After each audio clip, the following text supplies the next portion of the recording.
నమస్కారం. భారతదేశ ఇంధన రంగంలో ఒక పెద్ద మార్పు జరుగుతోంది. కానీ ఇది అకస్మాత్తుగా లేదా యాదృచ్ఛికంగా వచ్చింది కాదు. దీని వెనుక ఒక పక్కా ప్రణాళిక, ఒక జాతీయ స్థాయి వ్యూహముంది. ఈరోజు మనం ఈ పరివర్తన వెనుక ఉన్న ఆ వ్యూహమేంటి, దానిలోని ముఖ్యమైన అంశాలేంటో వివరంగా తెలుసుకుందాం. ఒక్కసారి ఆలోచించండి. 140 కోట్ల మందికి పైగా జనాభా ఉన్న దేశానికి పవర్ ఎలా అందించాలి?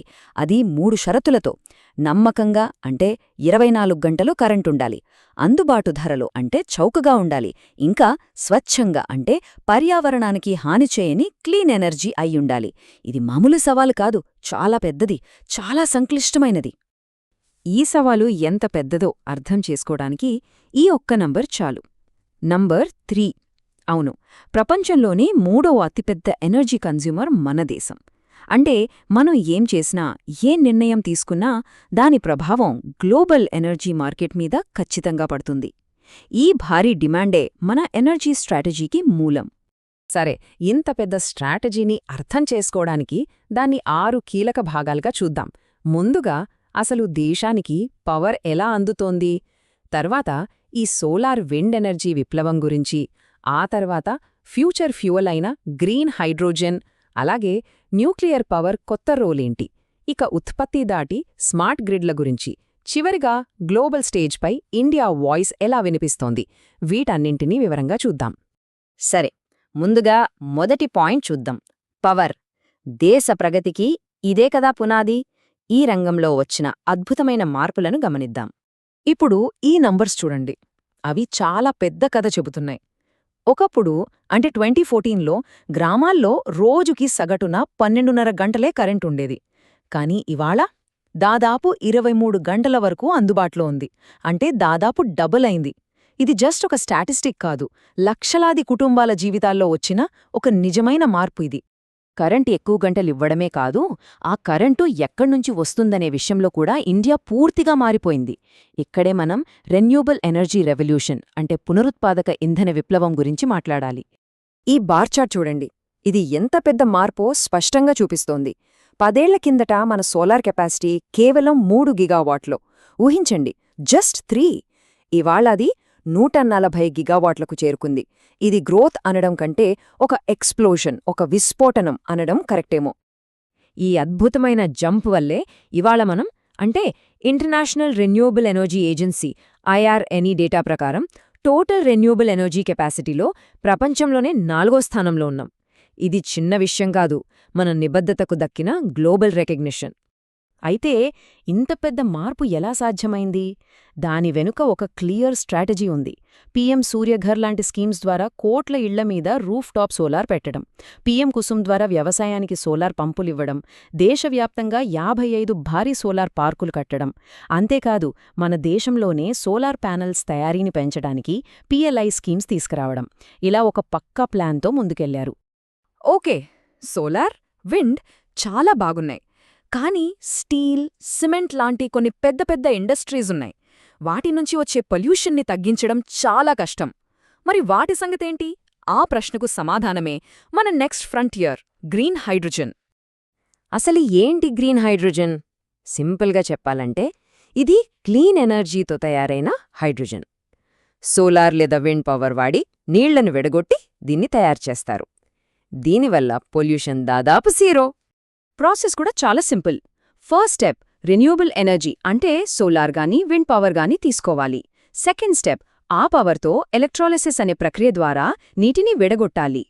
ఫైనల్గా మనకు క్లీన్ గ్రీన్ హైడ్రోజన్ వచ్చేస్తుంది. చాలా స్ట్రెయిట్ ఫార్వర్డ్ ప్రాసెస్.